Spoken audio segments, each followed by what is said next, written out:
Hello guys, welcome back to my YouTube channel. My name is Ioana. I am an interpreter and a polyglot, and in this video of today I'm gonna review this book. Says How Stop Overthinking, Nick Trenton. A very nice book. I'm just gonna share some things of this book, very interesting. We're gonna review. You already know how I do this. Okay, we all live in highly strong, overestimated cerebral world. Overthinking puts our original cognitive instincts in overdrive. Exercise thinking occurs when our thoughts process are out of control, chasing us, causing us distress. Right? So when the process is out, mental clutter and agony, the cases of overthinking are seldom and focus of overthinking. And is it you and why this happens? Is that biological? I don't believe it's biological. Physical effects, both long and short term, include racing heart, headache, nausea, tension, dry mouth, dizzy feelings. Mental and psychological effects include broader social and environmental effects, stress, negative effects on your health. Okay. All you need to remember is 4 techniques: avoid, alter, accept, and adapt. First thing you can do is avoid. Sounds simple, but there is a lot of aggravation in life you can simply walk away from. We can't control everything in life, but we can arrange our circumstances so that we don't have to be in stressful surroundings with stressful people. If we are honest, we may see a lot of the stress in our life is voluntary because we stick in places that we are stressed. Second, and he talks a lot about this, stress diaries and journals. If you want to do this, what you grateful for? What are your ultimate values and principles? Try things, try yoga, try exercise. Can you identify a level of stress that was comfortable and beneficial for you? Productivity? No. Grounding techniques. Okay, this one is cool. I'm gonna break it down. It's used when you have a panic attack. It's great. So it says first,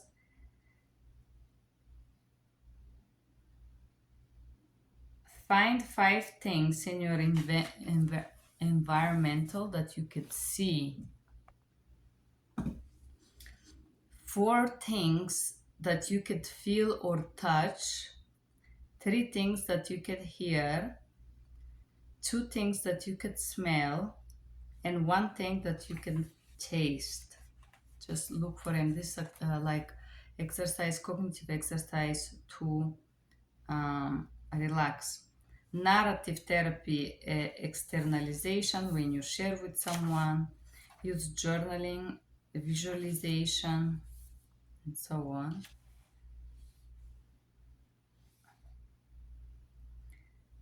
If things are feeling disastrous, stop and force yourself to focus on a single thing.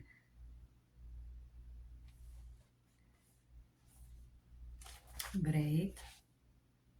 Manage your time and your input. Cause of our stress is poor time management, stress management. Psychology, very interesting. Okay, time management, this is a great hack. Decide on your values and priorities in life, where things matter most to you. Observe for a week the way you spend the time available to you. Analyze this data. Where do you spend the most time? And how you organize your time based on what you want to achieve or what is important for you. Guided by your values and principles, restructure your schedule, observe again. Separate your time to urgent, important, not important. Urgent you do right away, important you schedule, not important you do not do. Uh, Writing things down to make them more concrete, break bigger tasks to smaller, think process rather than outcome, get used to saying no to things that are not important. Okay. Uh, Being distracted, underestimated, firefighter is always reactive state of mind. Perfectionist of the time, he can never good enough. How to manage your time, energy, and inputs. Important and urgent. Important, not urgent, not important, but urgent. And not important, not urgent. How to prioritize what you want to dedicate your time for. And then there is American setting a smart goals. S stand for specific. M measurable. A is an alpha. Attainable. R relevant. T time. So how specific, measurable, attainable, relevant, and time consuming are your goals? And time blocking, how to organize your time, how to find Zen. Autogenic relaxation, progressive muscle relaxation, and visualization. Autogenic training. Autogenic training, from auto means self and genitus meaning born, originating. Autogenic relaxation is relaxation that comes within you. Combining visual images with breathing and awareness of your body, you work to calm yourself down. Um, in a case, all the techniques in this book are autogenic because they rely on your ability to move yourself from a stress state to relatively calm state of mind. 6 techniques or clues to use to promote awareness. Heaviness, warmth, awareness of the heart, awareness of the breath, awareness of abdominal sensation, focus on coldness of the forehead. Find a comfortable position, and this is guided meditation. 6 times my left arm is warm or relaxed.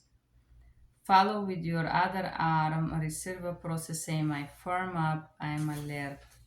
It's like guided meditation. I am relaxed, relaxed, relaxed. Okay? And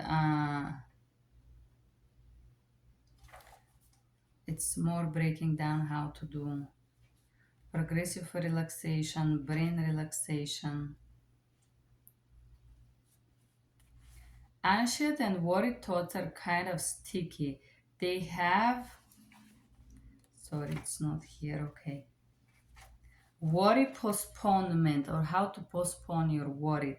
One final technique for putting the brakes on anxiety and worry spiral is called worry postpone. In fact, you don't even need to suffer from anxiety to benefit from using it.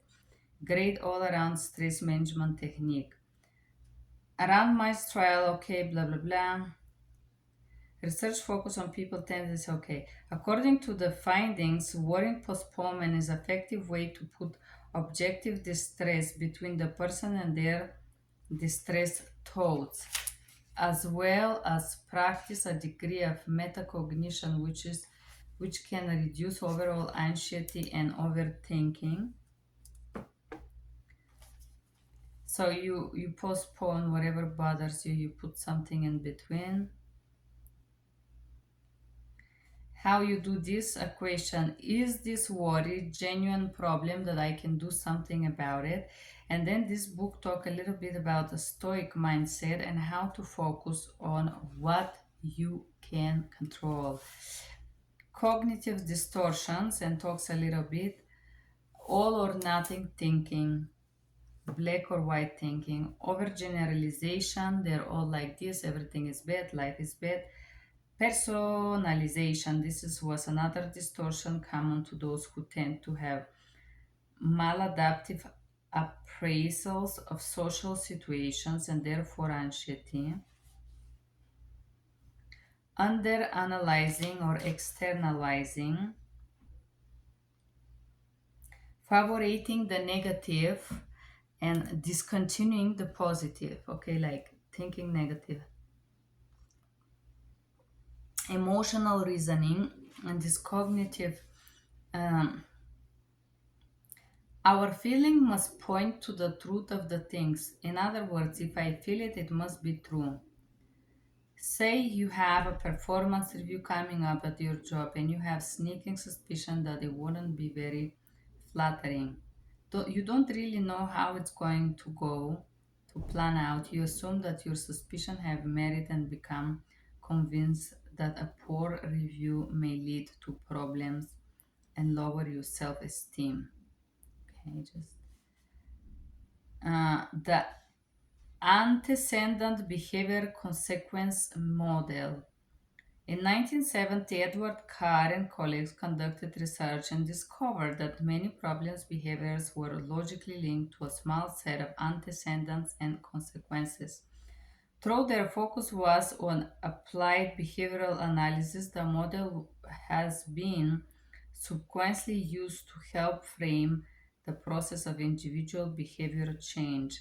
In our case, the behavior is overthinking, ruminating, and worried. Antecedent is a trigger that causes the behavior. The behavior is the act resulting from the trigger.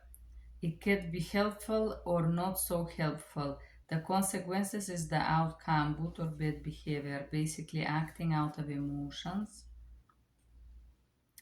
Dysfunctional thoughts records and flip situation automatic thoughts, thinking bad, then emotions, alternative response. So basically it's giving you example in this book how to train your brain. So let's say you have a situation, let's say this person didn't greet me, automatic think this person must hate me, emotion, lonely, sad, depressed, alternative response, initial event happen, instead of saying they hate me, you can think they simply did not greet me. An outcome not being so negative, getting rid of cognitive distortions, cognitive restructuring. It's funny how often and how easy we just assume everything we're thinking is completely correct. Not only everything, I think we think a lot of things that they don't have to be always framed as correct, but logically we don't know why other people do certain things independently how those things affect us basically. And another exercise, experiments, clarify the belief, state clearly what your thought is and write it down as well as the associated emotion is intensity. In this example, everyone hates me. Create hypothesis, some people hate me. Create experiment, what would you need to do to gently put this belief to the test? Run the experiment. Be open minded if this is true. Analyze the result. What conclusions can you make? That's everyone hates me is actually accurate and make adjustment to your beliefs. Basically, change. Um, Use the cognitive behavioral therapy to clear up your self thought. In taking a closer look your thoughts, you may have been overwhelmed with just how many thoughts there are instead of a single idea. Overthinkers tend to have a constant blah blah blah. Self-talk can be defined as a near constative narrative or commentary we have running mentally as we go through life. It can be neutral or negative. And then he talked about the differences of self-talk and how to work. Soft scripting, fostering and reinforcing positive self-talk. Great material here. Newfound attitudes, emotional regulations. Focus on what you can control, not what you can't. And here it is, he talks a little bit about stoic mindset to focus on only things that you can control too. Focus on what you can do or what is under your ability, what you can do right now, not what you can't. and take the steps. Attitude 3, focus on what you have, not what you don't have. So focus on the things that you have and you can control and that are under your control. Focus on the present, not the past or the future. Focus on what you need. Emotional regulation, once again. Ruminating. What is ruminating? This is interesting. We are used to this word few times in this book already, but we never quite define it. The word actually has fascinating history. The word originates from the Latin term ruminare, which literally means to chew over. This is why animals that chew the cud, such as the cows, are called ruminants. It's an apart way describe a particular kind of thinking we all engage in form and time. A cow ruminates by regurgitating particular digestive material and chew it, usually several times over. Mental rumination is just the same. We regurgitate old memories, ideas, and sell old remains to chew over again and again and again. Wherever chewing a cud is healthy and normal for cows, ruminating and it's uh, seldom for a human brain. Okay. Rumination is overthinking, basically repassing all over your ideas and worried about it and whatnot. Overthinking, okay, and let's repass the chapter. Overthinking is when you exercise, analyze, over evaluate, ruminate, worry about certain things to the point that your mind can't stop. Two main sources of anxiety lead to overthinking. It's ourselves and then coming from others. How to manage your mind inputs, how to find internal zen by meditation. Chapter 5, rewire your thoughts and patterns, trying to focus on the things that matter. Chapter 6, new attitudes and emotional regulation. It's a good book, very good book. Nick Trenton, very good. Thank you guys for being here. Bye bye.